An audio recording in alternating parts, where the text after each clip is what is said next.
വാർത്തകൾ വിശദമായി നോക്കാം. പ്രധാനമന്ത്രി നരേന്ദ്രമോദിയുമായി കൂടിക്കാഴ്ച നടത്തി കോൺഗ്രസ് നേതാവ് ശശി തരൂർ.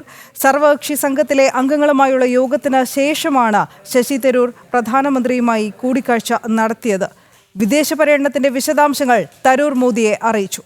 അതേസമയം തരൂരുമായി ബന്ധപ്പെട്ട വിഷയങ്ങളിൽ തൽക്കാലം പ്രതികരിക്കേണ്ടതില്ല എന്നതാണ് കോൺഗ്രസ് നേതൃത്വത്തിന്റെ നിലപാട്. ജിഷ്ണു കൃഷ്ണൻ ചേരുകയാണ് വിവരങ്ങളുമായി. ജിഷ്ണു,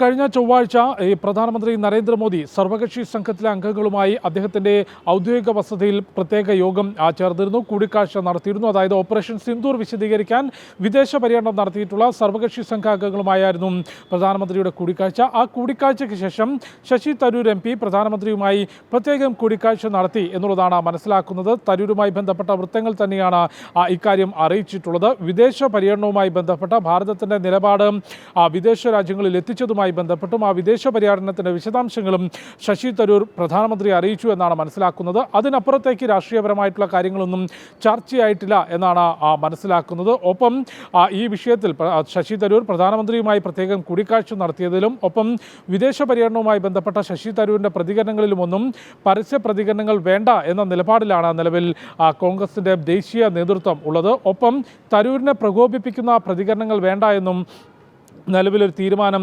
ദേശീയ നേതൃത്വം കൈക്കൊണ്ടിട്ടുണ്ട്. പ്രത്യേകിച്ച് തരൂരിനെ പോലൊരു നേതാവ് പാർട്ടിക്കുള്ളിൽ നിന്നുകൊണ്ട് തന്നെ കേന്ദ്ര സർക്കാരിനെയും പ്രധാനമന്ത്രിയെയും അനുകൂലിച്ചുകൊണ്ട് തുടർച്ചയായി പ്രതികരണങ്ങൾ നടത്തുന്നതിൽ സോണിയ ഉൾപ്പെടെയുള്ള കോൺഗ്രസിൻ്റെ ദേശീയ നേതൃത്വത്തിന് കടുത്ത അതൃപ്തിയുണ്ട്. എങ്കിൽ പോലും നിലവിലെ പശ്ചാത്തലത്തിൽ തരൂരിനെ പ്രകോപിപ്പിക്കുന്ന പ്രസ്താവനകൾ വേണ്ട എന്ന നിലപാടിലാണ് ഹൈക്കമാൻഡുള്ളത്. ഒപ്പം വരും ദിവസങ്ങളിൽ ശശി തരൂരിൻ്റെ രാഷ്ട്രീയ നീക്കങ്ങൾ ഏത് രീതിയിലാകും എന്നുള്ളതും ഏറെ രാഷ്ട്രീയ പ്രാധാന്യമുള്ളതാണ്.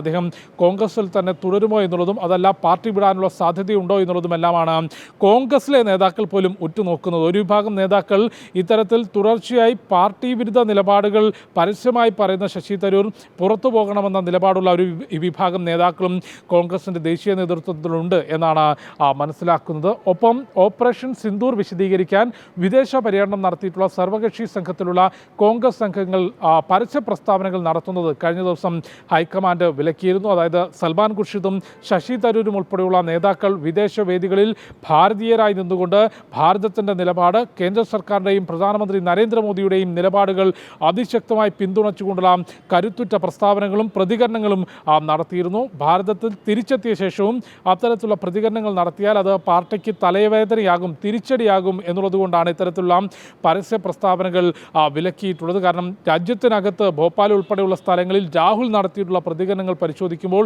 ഓപ്പറേഷൻ സിന്ദൂറിലും പാകിസ്ഥാനുമായുള്ള പ്രശ്നത്തിലും രാജ്യത്തെ അപമാനിക്കുന്ന തരത്തിൽ ട്രംപ് വിളിച്ച ഉടൻ പ്രധാനമന്ത്രി നരേന്ദ്രമോദി കീഴടങ്ങി തുടങ്ങിയിട്ടുള്ള പരിഹാസ്യമായിട്ടുള്ള പ്രതികരണങ്ങൾ പോലും രാഹുൽ നടത്തിയിരുന്നു. അതേ സമയത്താണ് കോൺഗ്രസിൻ്റെ തന്നെ മറ്റു മുതിർന്ന നേതാക്കൾ ശശി തരൂരും സൽമാൻ ഖുർഷിദും ഉൾപ്പെടെയുള്ള നേതാക്കൾ വിദേശ വേദികളിൽ നിന്നുകൊണ്ട് ഭാരതത്തിൻ്റെ നിലപാടുകൾ ഉറക്കെ കരുത്തോടുകൂടി പറഞ്ഞിട്ടുള്ളത്. അത് ഭാരതത്തിൽ ആവർത്തിക്കേണ്ട എന്ന തീരുമാനത്തിലാണ് പരസ്യ പ്രതികരണം വിലക്കിയിട്ടുള്ളത്. അപ്പം തരൂരിൻ്റെ നീക്കങ്ങൾ ഹൈക്കമാൻഡ് ശ്രദ്ധയോടുകൂടി നിരീക്ഷിക്കുന്നുണ്ട്. നിലവിൽ ശശി തരൂരിനെ പ്രകോപിപ്പിക്കുന്നതോ അല്ലെങ്കിൽ ആ വിഷയവുമായി ബന്ധപ്പെട്ടോ പരസ്യ പ്രതികരണങ്ങൾ വേണ്ട എന്ന നിലപാടാണ് ഹൈക്കമാൻഡിനുള്ളത്.